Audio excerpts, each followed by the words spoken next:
After watching this video, you will understand how to run your first profitable Facebook ads with a dropshipping store. Me and my students have literally spent millions of dollars on Facebook already. And in this video, we're gonna cover all the main lessons I've learned through actually spending that money. So let me give you the structure here. First of all, I'm gonna give you the structure on how I structure my Facebook ads. Then I'm gonna tell you exactly what you have to focus on and what the main priorities are.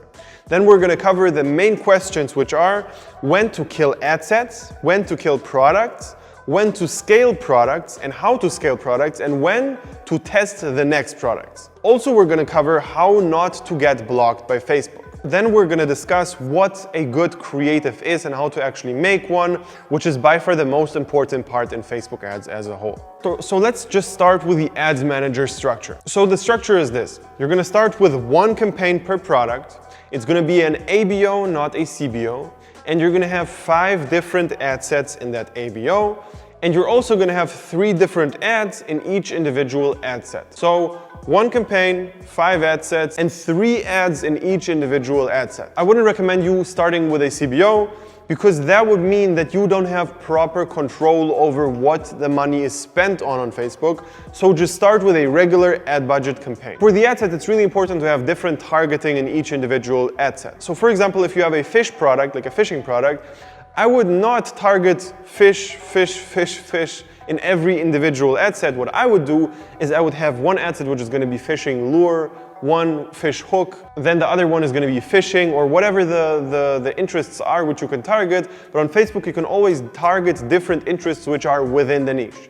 So you're going to have different interests in each ad set. So on 3 of the 5 ad sets, I would check the checkbox which is going to say expand targeting. What that does is it's going to expand your target audience massively, and what it means is that Facebook is going to understand that, okay, you want fishing people, so you want fishermen.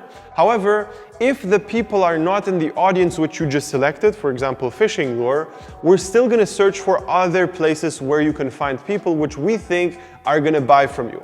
So Facebook usually knows better who your customers are than you do in the beginning, but still you should give them a general direction with doing the targeting. And in the beginning, on the 3 ad sets, I would make it pretty broad because you obviously have the expand targeting on. And on the 2 ad sets, which are not checked on those 2, I would narrow things down so you kind of have a smaller target audience and that the target audience is below 1 million. And the last thing we have to discuss here is the ads themselves. So in each individual ad set, you're gonna have the 3 same ads. So you basically have a set of 3 ads and you take them and just insert them in each individual ad set. So it's really important to not start out with only 1 ad and actually have 3. You have to have different angles on what you show first. So the first couple of seconds are the main thing which I would change up. So ad 1 is gonna have 1 clip as the first couple of seconds, ad 2 is gonna have another clip for the first couple of seconds, and ad 3 also another one. That's the easy version. If you wanna put an extra effort, you can obviously change up the whole ads for each individual one, but changing up the hook the first couple of seconds normally is fine as long as the rest of the video is always good. Also, I would not change up the captions. So the text above the video itself, I would always leave the same because you only want to split test one thing. For example, if you would see that one ad is performing well, you don't really know if the ad is the reason why it's performing well or the caption. So that's why I would always have first one caption for everybody, and then when you have the best ads figured out, then you start changing up the captions and changing up different things and split testing. So that's the structure. 1 campaign, 5 ad sets, 3 ads in each ad set. Also, depending on your budget, you should price the ad sets differently. So if you're a beginner and just starting out and don't have the craziest budget, I would probably start out with $10 ad sets with basically 5 $10 ad sets, which is going to mean that you spend $50 per day. If you have a higher budget, you can also do $20 ad sets. And if you have a very good budget, then I would start out with $200 per day, meaning that you have 10 ad sets with $20 per ad set. So depending on your budget, you start out with either 50 per day or 200. It's up to you. It doesn't really matter what you start out with. It's just going to mean that you're going to get the results quicker if you spend more money. Now let's talk about what your main focus should be. The main focus should be always the ads. Inside of the ads manager, the main thing which matters is how good your creatives are. And a lot of things go into that. Number 1 is the first 3 seconds matter the most. As I told you already, the first 3 seconds are the most important part of the video. That will determine if a person who sees the ad will stop scrolling or if they keep scrolling. That's basically gonna make or break your ads. And you have to make sure that a couple of things are right. The number one thing is that it has to look native to the Facebook ad feed. It shouldn't look like an ad, it should look like a regular video you see on Facebook in general. And how you create this feeling is you basically model your video on other people's videos which are just going viral already. Not even ads, just videos which you see on Instagram or Facebook. I'm gonna show you a couple of examples in a second of good and bad ads, so don't worry about that. The first couple of seconds have to be very catchy. Either you show the product immediately and you show a very good clip and a very good angle of the product, or if you decide to not show the product in the very first couple of seconds, it has to perfectly resonate with your target audience. It has to perfectly hook them, and I can show you an example of that right now. Just imagine putting this clip before this dog trimmer. It's a perfectly complementary clip for the product, and it just fits perfect. This is a perfect example of a video which captures everybody in the niche and at the same time is connected to the product. So it has to be connected to the product and connected to the people who are in the target audience. Also, you should not use stock videos. Even though they look super professional, if you go to like iStock or those places where you can get stock videos, they're very, very boring. Nobody stops scrolling when they see a stock video because it's too basic, you see them everywhere, and you basically should not use them. The first clip has to be extremely engaging. I cannot stress this enough. And then after that, you basically have to show the product immediately. If you actually want my videographer to do your videos, send me a DM on Instagram. My name is Michael Bernstein, and you just mention the word videographer, and I'm gonna send his number. He's doing extremely good ads, by far the best ones I've ever seen, and he's constantly doing them for me and all of my students. So now let's jump into a couple of examples of good ads and a couple of examples of bad ads. Let's now talk about when to kill ad sets. It's really important that you don't kill products or campaigns or anything else, but you kill on the ad set level.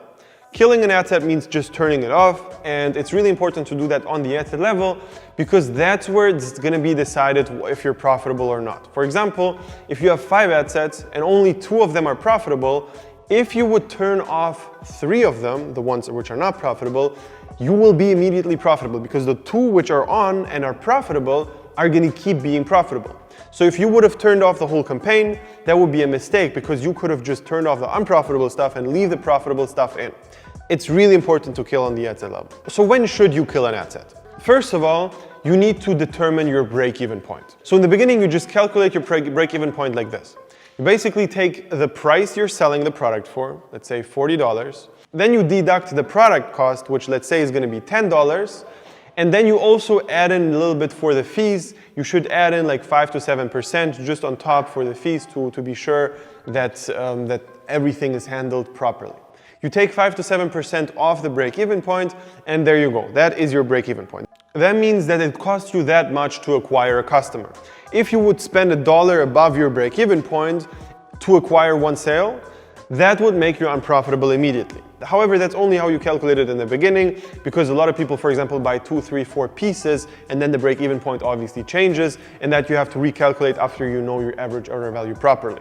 However, in the beginning, you just start out with that. And then you look at your cost per purchase and see how much your cost per purchase actually is and how much your ROAS is. So as a rule of thumb, when you start an ad set, you should kill the ad set at break even. So for example, if your break even point is 25, if the ad set spends $25 without a sale, you turn it off.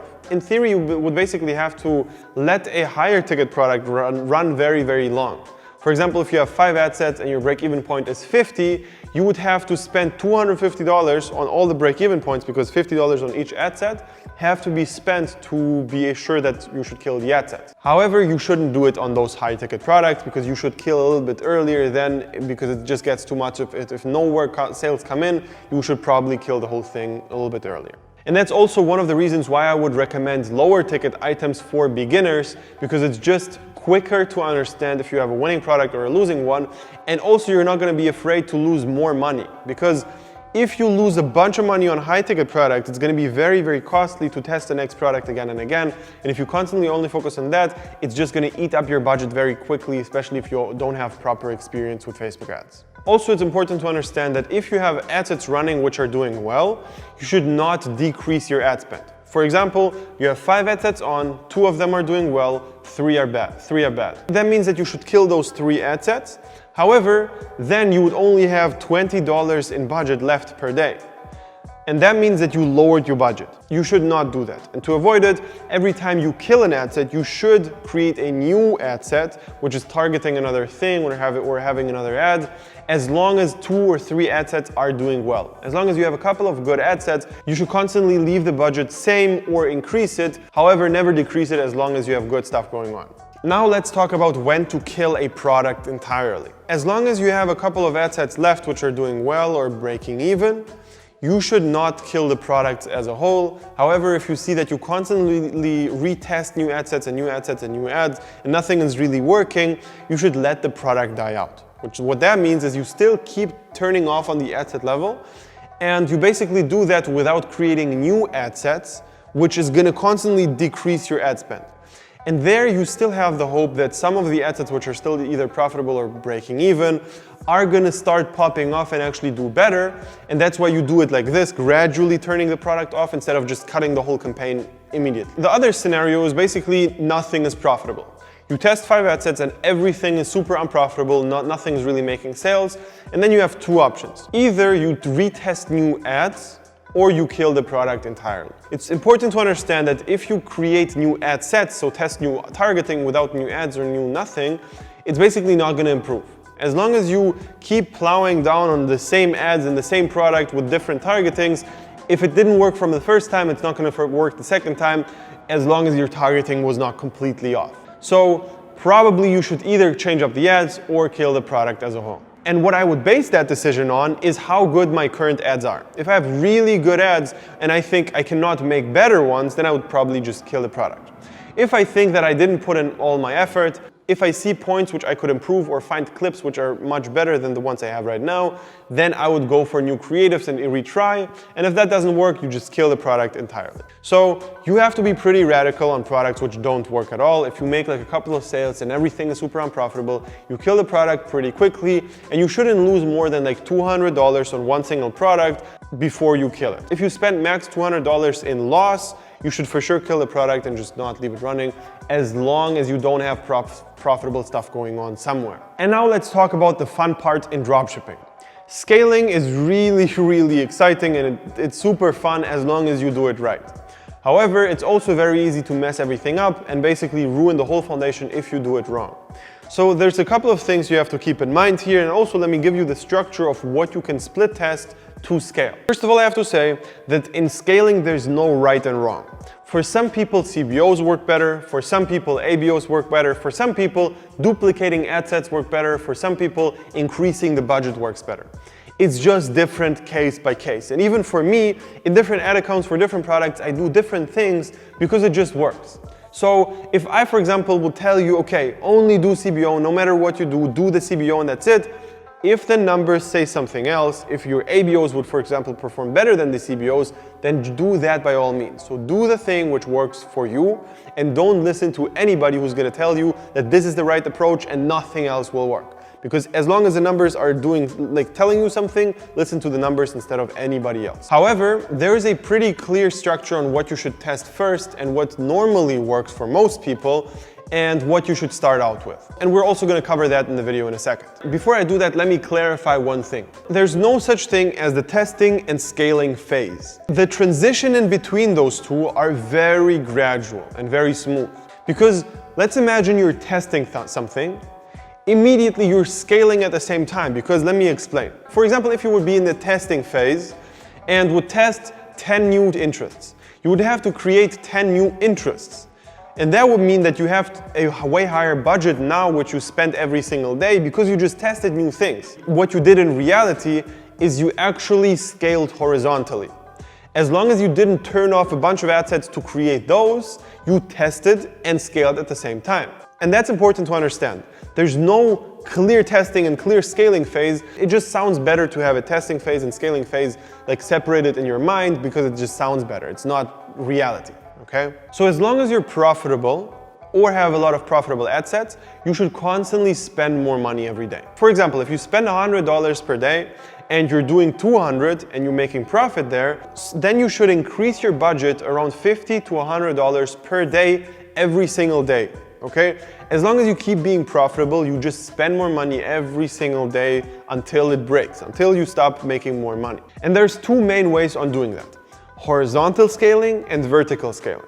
Horizontal scaling is the thing we just talked about, basically testing new things. Instead of pushing down on the things which already work, on horizontal scaling, you basically expand the things which work and try new stuff.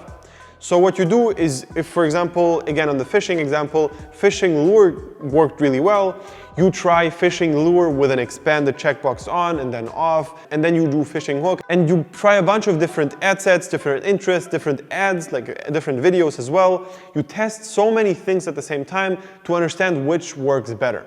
And then also when you have the perfect video, you would, for example, change up the caption, change up the thumbnail, change up the first couple of seconds. You would change up a bunch of things to make it work even better, to find out what the perfect combination is. But at the same time, I would also recommend to you doing vertical scaling. Vertical scaling means doubling down on the things which already work. So for example, if fishing lure, the ad set works really well, you just keep spending more money on there. And there's a couple of ways how you do it. The first way is you would just duplicate the same fishing lure ad set and have another one on the same budget. So for example, if you had a $10 fishing lure ad set, you create another one which is also going to be $10, and in total you now scaled vertically because you have $20 spent on that single interest. The other thing you could do is you could increase the budget on the ad set level. So for example, instead of having $10, you just increase the budget to $12.50, just as an example. I would not recommend increasing the budget more than 25% on the ad set price, because then you re-enter the learning phase on Facebook and it can mess everything up. So I would only go by 25%. For me, my process is pretty simple how I test it out. I start out with this. If I have a good ad set, I just recreate it again on the same exact budget. If that works, I'm gonna create it again on double the budget. So for example, I had a $10 ad set, that worked, I create another $10 ad set. If that also works, I create another $20 ad set. If that works, I'm gonna create another $20 ad set again. If that works, I'm gonna create another $50 ad set, and so on. So 10, 10, 20, 20, 50, 50, 100, 100, 200, 200, 500, 500, and so on. And you can scale this even higher, like to a couple of thousand per day. It can be scaled on an ad set level as long as it just works out. And those higher numbers are normally only achieved on very broad targetings, and on more narrow ones, you're not gonna be able to spend like 3K per day. However, I simplified this a lot because, for example, if the first time you create a $20 ad set that doesn't work, I would scale down again. I would create another ad set, which is gonna be $10 again. So then I had a $10 ad set, $10 ad set, and the third $10 ad set, and the $20 ad set which didn't work, I would turn off. And then if that third $10 ad set worked, I would create another $20 ad set and kind of scale gradually from there. So you always have to adjust to the situation, and if something doesn't work, you just kill it immediately and retry it again. And the other way, which I also really like, is CBO scaling. CBOs are amazing to scale with. And how I do it is normally that I only scale vertically on CBOs. For example, if I have 10 ad sets and 5 of them worked extremely well, I create a new CBO on a $100 budget, for example, and I would put all my top ad sets in there. So now I have two places where on these ad sets money is going to be spent. On the initial ones and also on the CBO. And that CBO is going to optimize even better, and it's basically going to spend more money on the ad sets which work really well. And on CBO level, you can do the same trick with increasing the budget on 25%. So that's what I like to do, basically increasing from $100 to $125, and then always 25% higher. Now let's handle the topic of when you should test the next product. Obviously, in a lot of cases, when you test a product on Facebook, it's gonna have this scenario of being break even. And this is one of the worst places you can be at if you don't know what you're doing. Because a lot of people do the mistake of having a break-even product and then not testing the next product at the same time. And that can waste you months of your time. If you don't test the next product while you have a break-even product, that will crush your time, because it's gonna take you so long to figure out that this product either works or doesn't work, and after a couple of months, and there is a chance that you spent all that time on a break-even product and in the end it just does not work, and it even dies out and starts to become unprofitable.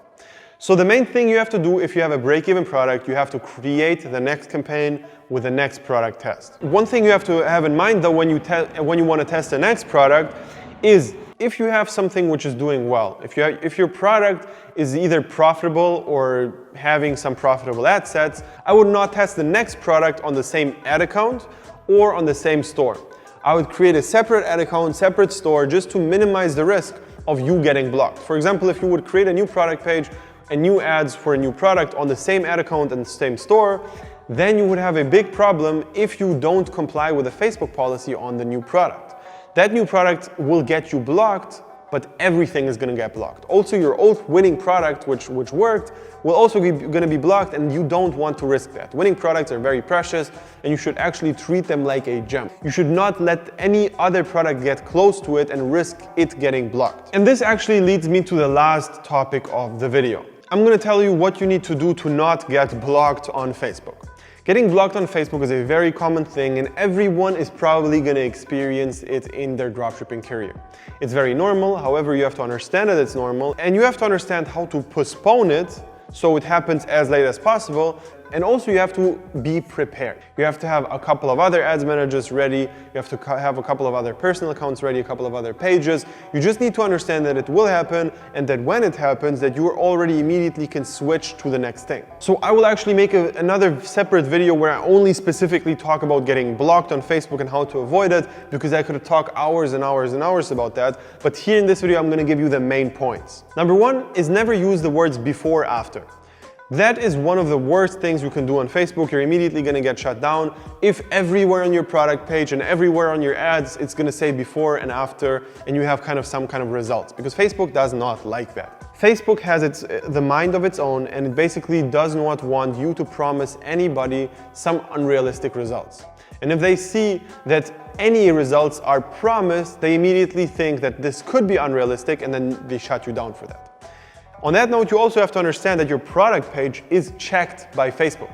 So Facebook does not only look at the ads you upload, it actually checks the product page which you link to from Facebook when people click on it.